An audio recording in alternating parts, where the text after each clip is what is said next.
Hello everyone, welcome back to my YouTube channel. So in this particular video we will discuss some important MCQs and question answers, जिसमें कुछ short type questions होंगे and कुछ long type questions होंगे।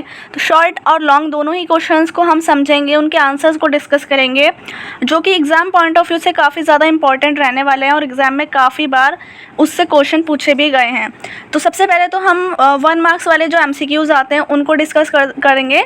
Multiple choice question, Hindi में कहते हैं वस्तुनिष्ठ प्रश्न, और ये है शारीरिक शिक्षा की बुक जो क्लास 11th की फिज़िकल एजुकेशन की बुक है, उसका चैप्टर मनोविज्ञान एवं खेल, उस चैप्टर के हम डिस्कस करने जा रहे हैं important question answers and MCQs।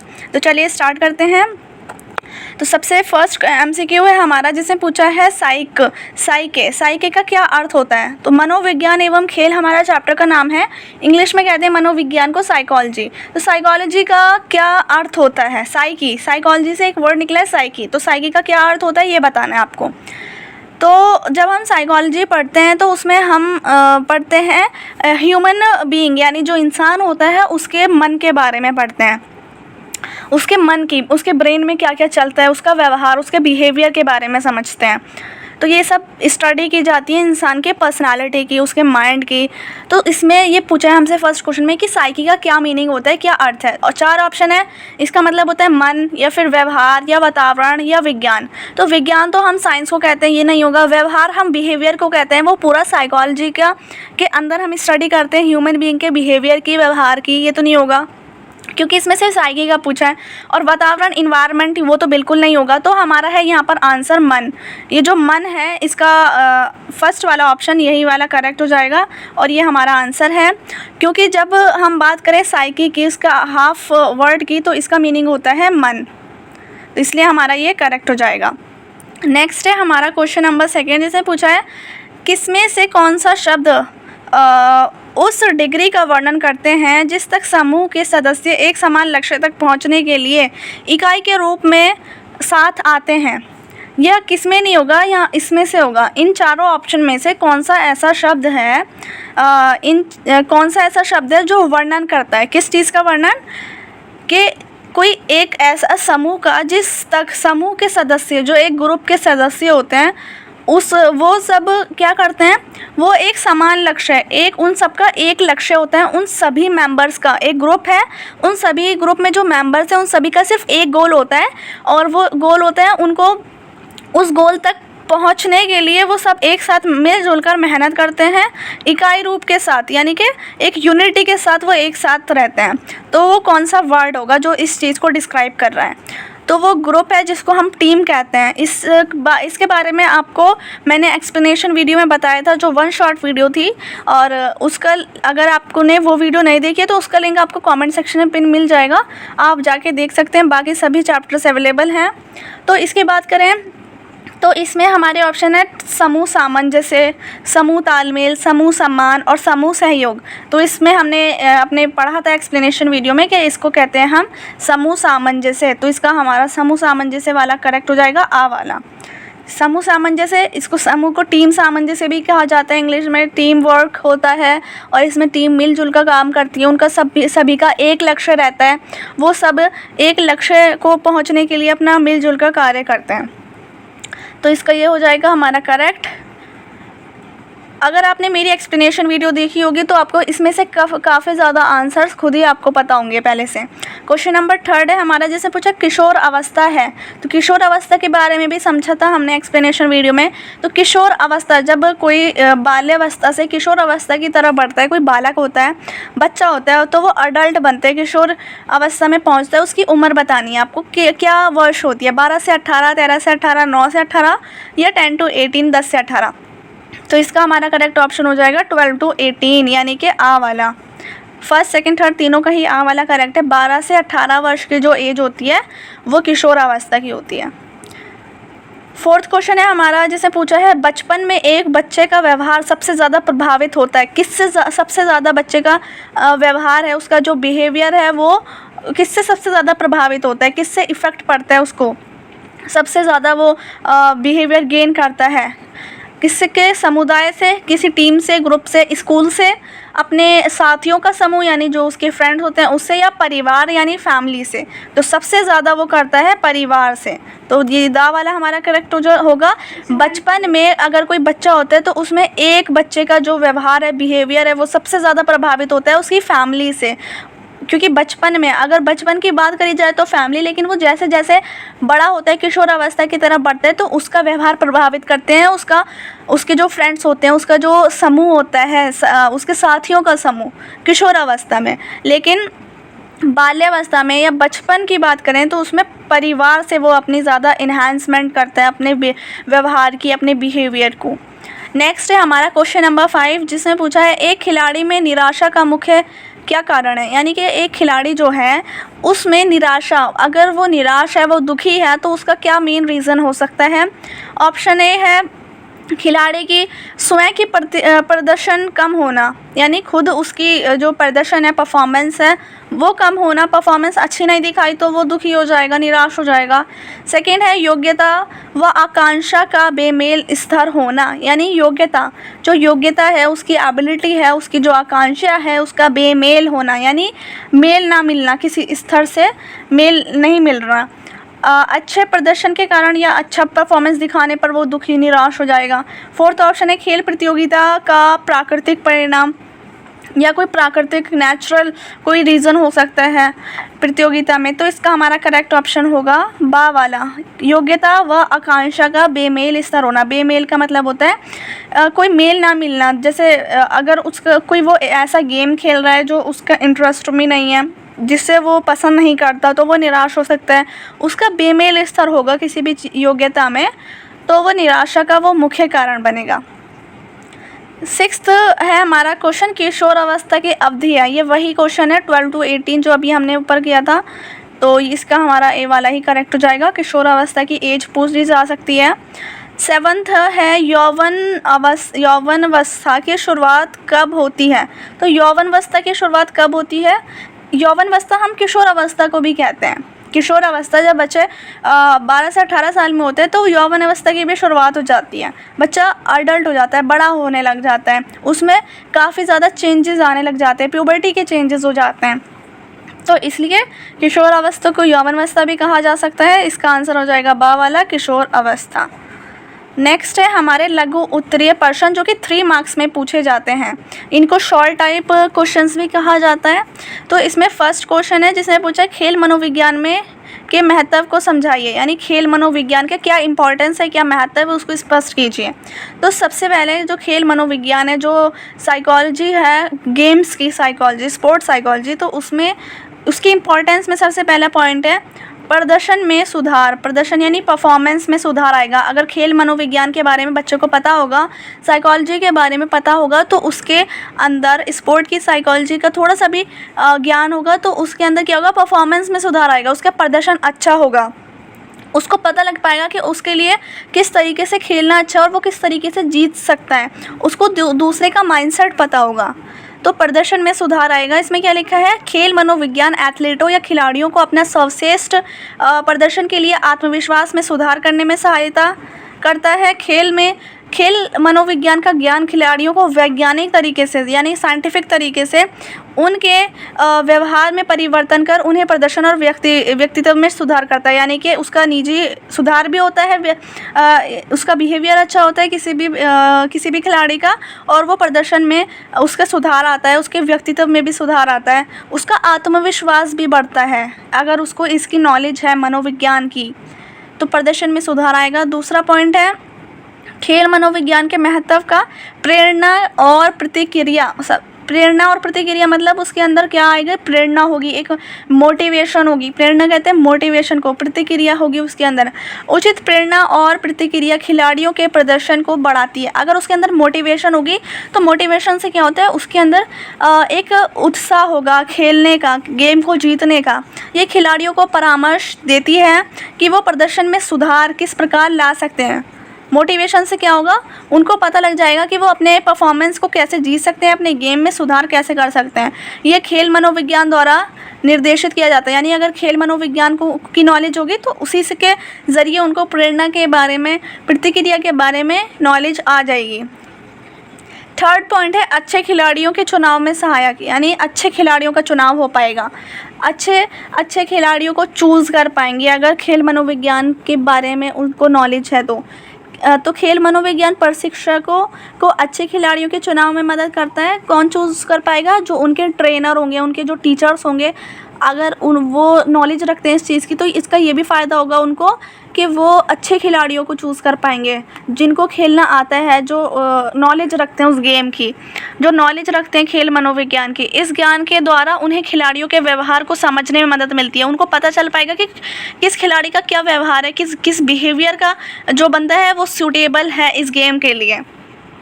इसके शर्त वो उन्हें अच्छे तरीके के प्रशिक्षित कर सकते हैं और वो उनको और अच्छा सिखा सकते हैं। तो ये हो जाएगा, खिलाड़ियों के चुनाव में मदद करता है, व्यवहार को समझने में मदद मिलती है। नेक्स्ट है हमारा क्वेश्चन नंबर 2, जिसमें पूछा है किशोर अवस्था की किन्हीं 2 विकासात्मक विशेषताओं का वर्णन करो। यानी जो किशोर अवस्था होती है, जब बच्चा बाल्यावस्था से किशोर अवस्था की तरफ बढ़ता है, 18 तक होता है, यानी कि 12 से 18 वर्ष होता है, तो उनमें क्या क्या चेंज होते हैं। तो उनकी 2 विकासात्मक, कौन सी 2, एक जिसमें उनका विकास होता है, उनमें कुछ डेवलपमेंट आता है, उनमें कुछ चेंज आता है बच्चों में, तो उनकी विशेषता बतानी है। तो सबसे पहले शारीरिक विशेषताओं के बारे में बता सकते हैं। शारीरिक का मतलब है कि जो फिज़िकल उनकी कुछ ऐसी चीज़ें हैं जो फिज़िकली चेंज हो जाती हैं, उनकी बॉडी से शारीरिक तौर पर कुछ बदलाव आते हैं शरीर में। दूसरा है मानसिक विशेषताएं, यानी उनके माइंड की कुछ चेंज हो जाते हैं, माइंड में डेवलपमेंट हो जाता है।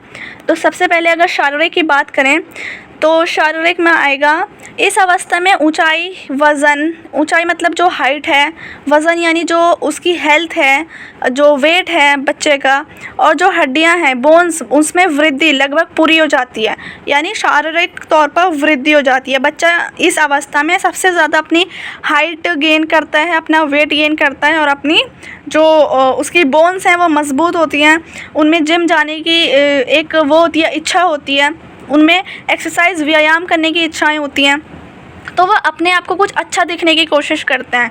ये उनमें चेंज आता है, उनकी ऊंचाई, उनकी हाइट में, उनके वेट में, वज़न में, उनकी हड्डियों में वृद्धि होती है। सेकेंड है धैर्य, काफ़ी हद तक विकसित हो जाता है। धैर्य मतलब उनका जो एक होता है ना कि मुझे ये करना है, अपने दोस्त से अच्छा दिखना है, और मतलब कंपैरिजन की पावर आ जाती है, और एक ऐसी दिमाग में बैठ जाता है कि मेरी तो हाइट बढ़नी ही चाहिए। धैर्य एक पावर से आ जाती है, उनके अंदर विकसित हो जाती है, डेवलपमेंट होता है उनके माइंड में भी। मांसपेशियों में समन्वय चरम सीमा पर पहुंच जाता है। जो मांसपेशियाँ होती है, जो मसल्स होती हैं, उनमें जो समन्वय होता है वो बहुत चरम सीमा पर, यानी अपने कॉम्प्लेक्स पर, अपनी एक हाई पावर कह सकते हैं, उस पर पहुंच जाता है।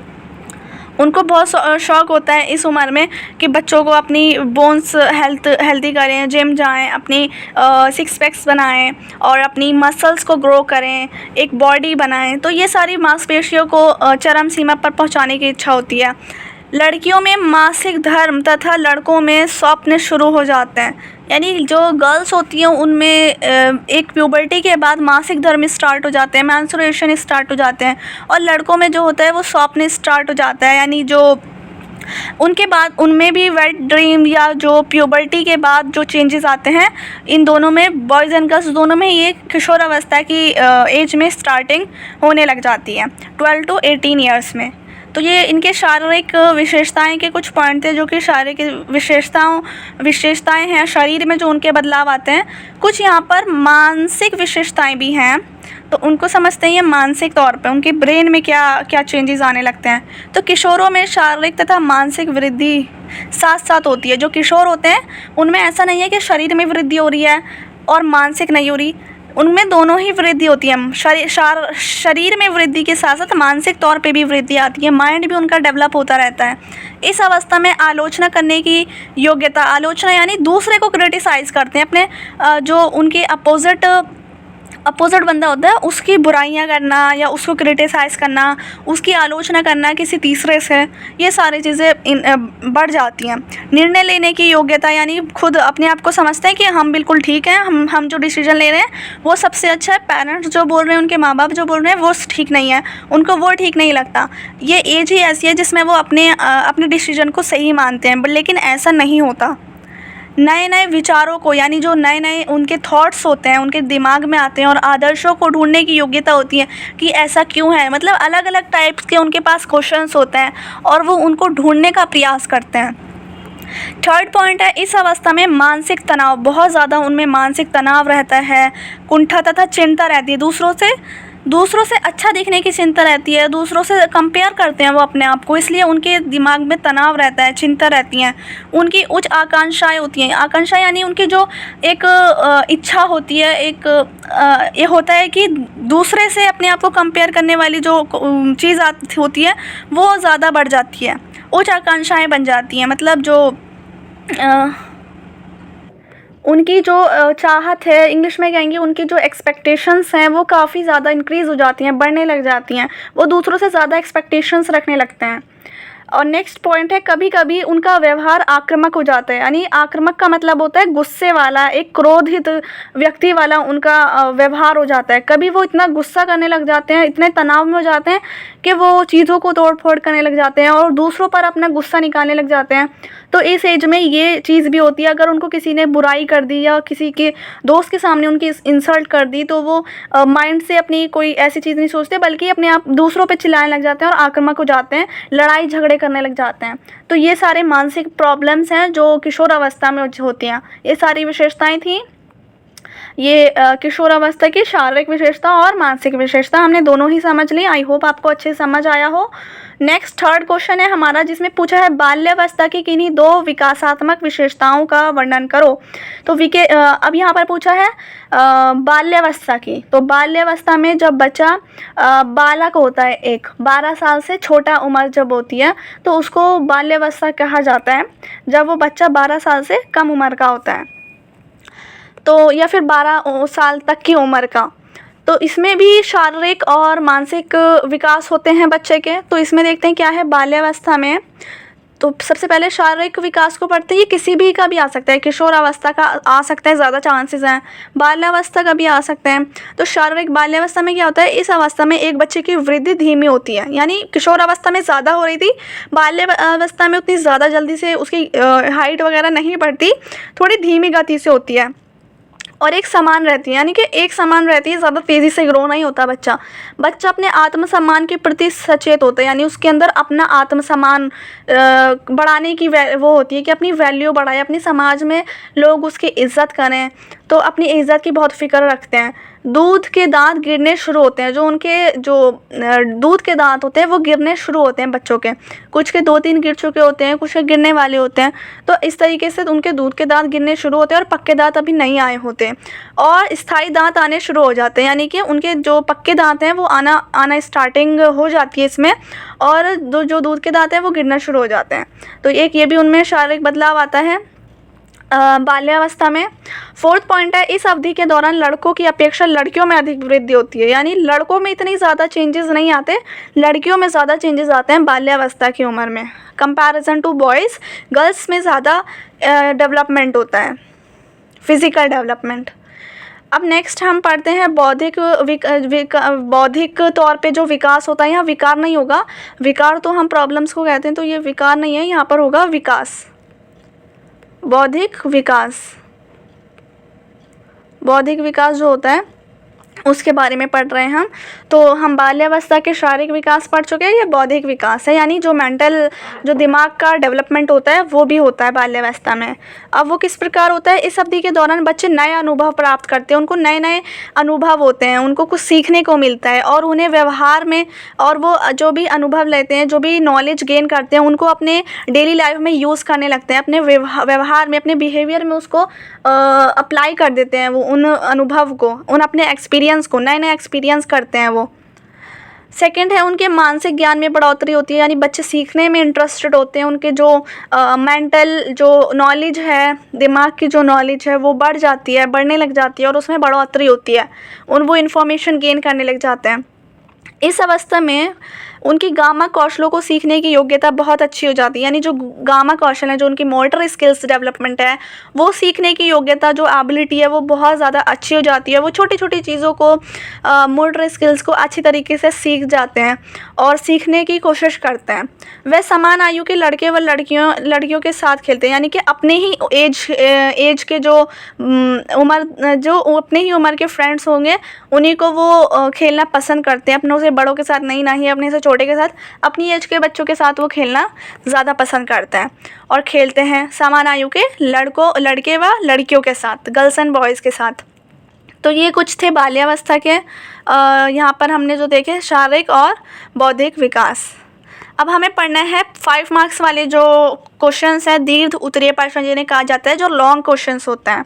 तो क्वेश्चन नंबर फर्स्ट जो कि लॉन्ग वाला है, जो कि 5 नंबर में आ सकता है, जिसमें आपको ज़्यादा लॉन्ग आंसर लिखना पड़ता है। तो इसमें आएगा क्वेश्चन नंबर फर्स्ट, किशोर अवस्था की समस्याओं का विस्तार पूर्वक वर्णन कीजिए। किशोर अवस्था की क्या क्या समस्याएं होती हैं। जब बच्चा 12 से 18 साल का होता है, जब वो बड़ा होने लग जाता है तो उसमें कई चेंज आते हैं, जैसे हमने पढ़ा, और उनकी कुछ समस्याएं भी हो जाती हैं। तो वो कौन कौन सी समस्याएं का सामना करते हैं उसको एक्सप्लेन करना है। तो किशोर अवस्था की समस्याओं का वर्णन निम्न प्रकार से है, ये कुछ दे रखे हैं पॉइंट्स। सबसे पहला आक्रामक व्यवहार की समस्या, वो आक्रामक व्यवहार करते हैं, गुस्से वाले हो जाते हैं, लड़ाई झगड़ा करते हैं, क्रोधित होते हैं। इस अवस्था में किशोर आक्रामक व्यवहार करना शुरू कर देते हैं। तो बातों में आक्रामक व्यवहार करते हैं, यानी बातों में अगर बातें करेंगे तो कोई गुस्सा करेंगे बात करते वक्त, झगड़ालू एक दूसरे से झगड़ा करने वाली बात करेंगे, वह जल्दी ही चिड़चिड़े हो जाते हैं। किशोर अवस्था में आक्रामक हो जाते हैं, चिड़चिड़े हो जाते हैं। जब कोई कार्य करने के लिए कहा जाए तो उस कार्य करने से इनकार कर देते हैं, यानी कि वो साफ इनकार कर देते हैं। उनको पसंद नहीं होता कि कोई उनको काम करने के लिए बोले या कोई उनको ऑर्डर दे। इसके साथ साथ नायक बनने की भी कोशिश करते हैं, तो वो नायक बनने की भी उनके अंदर इच्छा होती है। सेकेंड पॉइंट है सामंजस्य और स्थिरता में कमी। सामंजस्य में और स्थिरता में काफ़ी कमी आती है, एक बैलेंस मेंटेन करने में और दोस्ताना निभाने में थोड़ा उनके अंदर ये कमी हो जाती है। किशोरों में स्थिरता कम होती है, जिसके फलस्वरूप उनमें सामंजस्य करने की शक्ति नहीं होती।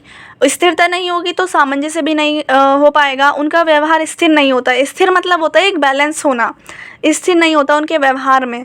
वह जीवन में आने वाली समस्याओं से समझौता करना नहीं चाहते, ना ही उनके अंदर बैलेंस होता, ना ही जो उनके जो प्रॉब्लम्स आ रही है, ना ही वो उनसे समझौता करना चाहते हैं। कई बार ऐसी स्थिति आ जाती है कि वह अपने परिवार में भी सामंजस्य स्थापित नहीं कर पाते, यानी वो अपने परिवार में भी एक बैलेंस के रूप में नहीं रह पाते, वो अपने परिवार में भी लड़ाई झगड़े करने लग जाते हैं।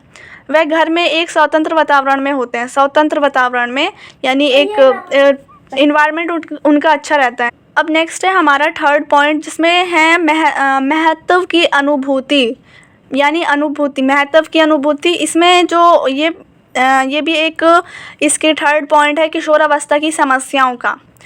तो इसमें है किशोर स्वयं को महत्वपूर्ण समझने लगते हैं, अपने आप को बहुत इम्पोर्टेंस देने लग जाते हैं, अपने आप को बहुत ज़्यादा अच्छा समझने लग जाते हैं और सोचते हैं कि बस मैं ही मैं हूँ और कोई है ही नहीं। वह सोचते हैं कि उसे भी सम्मान मिलना चाहिए सोसाइटी में, अपनी एक वैल्यू इज़्ज़त बनाने की उनके अंदर एक पावर आ जाती है कि हमें भी ऐसा करना है, हमारी वैल्यू होनी चाहिए सोसाइटी के अंदर, सब हमें इज़्ज़त दें और एक हमें सम्मान मिलना चाहिए। लेकिन उनके माता पिता उसे गंभीरता से नहीं लेते, उनके माता पिता ज़्यादा उस पर सीरियस नहीं होते, गंभीरता से उसको नहीं समझते। वो किशोर की भावनाओं को समझने में विफल रहते हैं, यानी माता पिता उनकी भावनाओं को नहीं समझ पाते और विफल हो जाते हैं, फेल हो जाते हैं उनकी भावनाओं को समझने के लिए कि वो इस तरीके से क्यों कर रहे हैं। उनकी अवस्था ही इस प्रकार है कि उनकी इस एज में ये सारी चीज़ें नेचुरल हैं। यही कारण है कि ये खुद को महत्वहीन समझने लग जाते हैं और इसलिए वो अपने आप को महत्वहीन, यानी कि अपने आप की ये समझते हैं कि मेरी तो कोई इम्पोर्टेंस ही नहीं है, मुझे कोई सोसाइटी में समझ नहीं रहा, मेरे पेरेंट्स मुझे वैल्यू नहीं दे रहे, तो अपने आप में थोड़ा अपने आप को लो फील करने लग जाते हैं, इसलिए अपने दिमाग में चिंताएं करने लग जाते हैं, टेंशन लेने लग जाते हैं। फोर्थ पॉइंट है करियर के चयन की समस्या, यानी परेशानी होती है उनको इस चीज़ की कि उनका आगे करियर में क्या होगा, उनको क्या बनना है, उनको आगे चल के क्या किस चीज़ की पढ़ाई करनी है, वो क्या बनना चाहते हैं। वो किस तरीके से पैसे कमाएंगे। तो ये सारी प्रॉब्लम्स आने लग जाती है करियर संबंधित। करियर से किशोर के करियर का चयन माता पिता के द्वारा किया जाता है, यानी किशोर में इतनी अकल नहीं होती कि वो कुछ अपनी खुद की चयन कर पाएँ करियर का। तो माता पिता उनको बता देते हैं कि तुम्हें ये बनना है तो तुम इस चीज़ की पढ़ाई करो, और वो फिर माता पिता उनको निर्देश देने लग जाते हैं, क्योंकि उन्हें लगता है कि किशोर अपने करियर के बारे में परिपक्व नहीं, यानी कि किशोर अपने करियर के बारे में अच्छा चुनाव नहीं कर सकते, इसलिए माता पिता उनको सजेशंस देते हैं। और कई बार तो माता पिता उनमें थोप देते हैं अपनी चाहत, अपनी जो एक्सपेक्टेशंस होती हैं उनको डाल देते हैं कि तुम्हें यही बनना है। और जो किशोरों का इंटरेस्ट होता है वो अपने इंटरेस्ट के अकॉर्डिंग पेरेंट्स उनको नहीं करने देते, और फिर वो जब पेरेंट्स की जो एक्सपेक्टेशंस हैं उनको पूरा करने लग जाते हैं, तो उनके अंदर एक टेंशन रहती है, जो सब्जेक्ट उनके इंटरेस्ट का नहीं होता वो चीज़ कर रहे होते हैं, तो वो उसमें अपना 100% बेस्ट नहीं दे पाते। अपने फ़ैसलों का चुनाव स्वयं करना चाहते हैं और उनके व्यवहार में बड़ा परिवर्तन आता है, और वो चाहते हैं कि हम अपने इंटरेस्ट की चीज़ करें, हम अपने खुद की जो चूज़ करा हुआ सब्जेक्ट पढ़ें, अपने कुछ जो भी हमें करना है वो खुद का अपना डिसीज़न लें। बट पेरेंट्स को लगता है वो खुद नहीं कर पाएंगे, तो पेरेंट्स उन पर कुछ अपनी जो चीज़ें हैं उनको डाल देते हैं। तो 4th पॉइंट था करियर से रिलेटेड। 5th पॉइंट है शारीरिक समस्याएं भी आती हैं, शरीर की जो समस्याएं हैं। लड़कों और लड़कियों को उनमें बाहरी और आंतरिक परिवर्तन के कारण कई बार अनावश्यक चिंता हो सकती है, यानी कि जो गर्ल्स एंड बॉयज़ में जो भी चेंजेस आते हैं प्यूबर्टी के बाद, तो उनको कई बार उन चेंजेस के बारे में अवेयर नहीं होते वो पहले से, और उनके अंदर अवेयरनेस नहीं होती, इसलिए वो घबरा जाते हैं और उनके अंदर अनावश्यक, जो कि ज़रूरी नहीं है वो चिंता करना, लेकिन फिर भी वो उस चीज़ के बारे में काफ़ी टेंशन लेने लग जाते हैं। तो शारीरिक समस्याएं भी होती हैं। तो ये 5 तरह की समस्याएं थी जो हमने पढ़ी किशोरावस्था की, और इसका वर्णन किया। 5 मार्क्स में 5 पॉइंट को डिस्क्राइब कर दिया। नेक्स्ट है क्वेश्चन नंबर 2, जिसने पूछा है किशोर अवस्था में होने वाली समस्याओं के प्रबंधन के विषय में। यानी जो किशोर अवस्था में अभी हमने समस्याएं पढ़ी, अब क्वेश्चन आ गया कि इसको समस्याओं को कैसे प्रबंध करें, इस समस्याओं को कैसे दूर करें, कैसे इसका सॉल्यूशन निकालें, क्या चीज़ ऐसे हो सकती है जो इन समस्याओं को दूर करने में हमारी मदद करेंगी। तो क्या करना चाहिए इन समस्याओं का प्रबंधन करने के लिए, उसको एक्सप्लेन करना है। तो ये भी लॉन्ग क्वेश्चन है, तो अच्छे से विस्तार पूर्वक वर्णन है। तो आंसर है हमारा किशोरों की समस्याओं के समाधान के ये कुछ उपाय हैं। सबसे पहला है सहानुभूति और स्वतंत्र पूर्ण व्यवहार। उनके माता पिता को उनको एकदम स्वतंत्रता देनी चाहिए, स्वतंत्र पूर्ण व्यवहार रखना चाहिए, अपनी एक्सपेक्टेशंस को नहीं डालना चाहिए, एक सहानुभूति देनी चाहिए। माता पिता को किशोरों के बदलते व्यवहार के कारण चिंतित होने की बजाय उनके साथ सहानुभूतिपूर्ण यानी कि एक अच्छा प्यार भरा काइंडनेस रखनी चाहिए, और मतलब एक कंपैशनेट काइंडनेस, ये सारी चीज़ें जो हैं ये उनके ऊपर डालनी चाहिए, ना कि अपनी एक्सपेक्टेशंस को डालना चाहिए। उन पे अपना दबाव नहीं डालना चाहिए, बल्कि उनको प्यार से समझाना चाहिए, उनको बताना चाहिए क्या ठीक है क्या नहीं, और उनको पहले से अवेयर करना चाहिए हर चीज़ के बारे में। माता पिता को किशोर के बदलते व्यवहार के कारण चिंतित नहीं होना चाहिए, बल्कि उसकी बजाय उनको प्यार मोहब्बत देनी चाहिए और उनके साथ अच्छा बिहेवियर रखना चाहिए। ये व्यवहार शारीरिक परिवर्तनों के कारण हुए तनाव की वजह से होता है। जो उनके अंदर व्यवहार आता है, ये चिंता वाला व्यवहार किशोरों के अंदर, ये उनके जो परिवर्तन आ रहे हैं उनके बॉडी के अंदर जो चेंजेस आ रहे हैं वो उस वजह से भी हो सकता है। तो उस माता पिता को समझना चाहिए, जो पेरेंट्स होते हैं वही सबसे ज़्यादा मेन रोल प्ले करते हैं किशोर अवस्था में जो भी समस्याएं आती हैं उसके लिए, तो उनको समझना चाहिए। सेकंड है घर एवं विद्यालय का स्वस्थ वातावरण होना चाहिए, यानी बिल्कुल एक अच्छा हेल्दी इन्वायरमेंट होगा तो उन पे भी अच्छा इफ़ेक्ट पड़ेगा किशोरों पर। अगर घर में ही पहले से पेरेंट्स के लड़ाई झगड़े चल रहे होंगे तो वो उन पर उस चीज़ का गलत इफ़ेक्ट पड़ेगा। अगर घर और विद्यालय का वातावरण स्वस्थ नहीं होगा तो किशोर अपने लक्ष्य से भटक सकते हैं, वो अपने गोल से हट जाएंगे और वो उस चीज़ के बारे में टेंशन लेने लग जाएंगे, गलत आदतों का शिकार बन सकते हैं। यानी उनमें अगर इतनी ज़्यादा टेंशन आएगी तो वो गलत आदत का शिकार बन जाएंगे, गलत आदतों को अपना लेंगे, जो गंदी आदतें होती हैं उनको अपना लेंगे, ड्रग्स वगैरह करने लग जाते हैं, जैसे जुआ खेलना शुरू कर देते हैं। अगर घर का वातावरण या विद्यालय का वातावरण उनको ठीक नहीं मिल रहा, घर का वातावरण ठीक ऐसे नहीं हो सकता, जैसे माता पिता की लड़ाई हो जाती है, उनके माँ बाप की आपस में लड़ाई हो रही है तो उन पर उसका इफेक्ट पड़ रहा है। या विद्यालय का वातावरण ऐसा हो सकता है कि विद्यालय में कोई उनका दोस्त नहीं है, या अगर कोई दोस्त है भी तो वो उनका बहुत हर वक्त मजाक उड़ाते रहते हैं, उनकी बुराई करते रहते हैं, उनको चिढ़ाते रहते हैं। तो ये सब वातावरण ठीक नहीं होता एक किशोर के लिए। तो वो अगर ऐसा होगा तो वो गलत आदतों का शिकार हो जाते हैं, जुआ खेलने लग जाते हैं, नशा करने लग जाते हैं और धूम्रपान करने की आदतें हो जाती हैं। किशोरों के शारीरिक एवं मानसिक विकास के लिए घर और विद्यालय का उचित वातावरण उपलब्ध कराया जाना चाहिए। किशोरों को विभिन्न प्रकार की मनोरंजन क्रियाएं उनको एक एंटरटेनमेंट देना चाहिए टाइम टू टाइम, जैसे कि नृत्य यानी कि डांस, योगा करवाना, डांस करवाना और एरोबिक्स एवं जिम वगैरह, ये सब आदि में भाग लेने के लिए प्रोत्साहित करना चाहिए। और ये कौन करेगा? कि उनके सबसे ज़्यादा प्रोत्साहित घर वाले करेंगे, फैमिली मेम्बर्स, माता पिता करेंगे और टीचर्स कर सकते हैं। तो इन सभी चीज़ों के लिए उनको डालना चाहिए ताकि उनका माइंडसेट किसी गलत चीज़ में ना पड़ जाए। जिम में, एरोबिक्स में, स्पोर्ट्स वगैरह में, डांस में, योगा में, इन सब में उनको उनका टाइम ज़्यादा स्पेंड करवाना चाहिए। थर्ड पॉइंट है नैतिक एवं धार्मिक शिक्षा। उनको नैतिक शिक्षा देनी चाहिए, धर्म की शिक्षाएं देनी चाहिए ताकि वो गलत काम में ना पड़ें। नैतिक एवं धार्मिक शिक्षाएं घर पर माता पिता तथा परिवार के बड़े बुजुर्गों द्वारा उनको किशोरों को नैतिक, एथिकल और जो रिलीजनल जो वैल्यूज़ हैं उनको देनी चाहिए, एजुकेशन देनी चाहिए, धर्म की भी शिक्षाएं देनी चाहिए उन्हें। इससे उनके व्यवहार संबंधी समस्याओं का निदान किया जा सकता है। अब वो किसी बुरी आदत में नहीं पड़ेंगे अगर उनके हर किसी के धर्म में अच्छी बातें होती हैं और उन अच्छी बातों का असर उन पर भी होगा अगर घर के बड़े लोग उनको इस बारे में समझाएंगे कि हमारे धर्म में ऐसा है, आपको ऐसा नहीं करना, तो उनके अंदर समझ आएगी और एक अच्छी आदत का डेवलपमेंट होगा। फोर्थ पॉइंट है मित्रतापूर्ण व्यवहार। एक फ्रेंडली बिहेवियर रखना चाहिए पेरेंट्स को भी अपने बच्चों के साथ, ताकि वो उनके साथ सारी बातों को अपने शेयर करें। अपने अंदर किशोर जो हैं अपने अंदर ही मन में सारे घुट ना जाए एक बात सोच कर, अगर वो शेयर नहीं करेंगे तो ऐसा हो सकता है। तो पहले से ही पेरेंट्स को एक ऐसा वातावरण, इन्वायरमेंट बनाना चाहिए कि वो उनके साथ फैमिली फ्रेंडली रहें। जब बच्चा किशोर अवस्था में पहुँचता है तो माता एवं शिक्षकों को उनके साथ मित्रतापूर्ण व्यवहार रखना चाहिए, स्पेशली मदर को।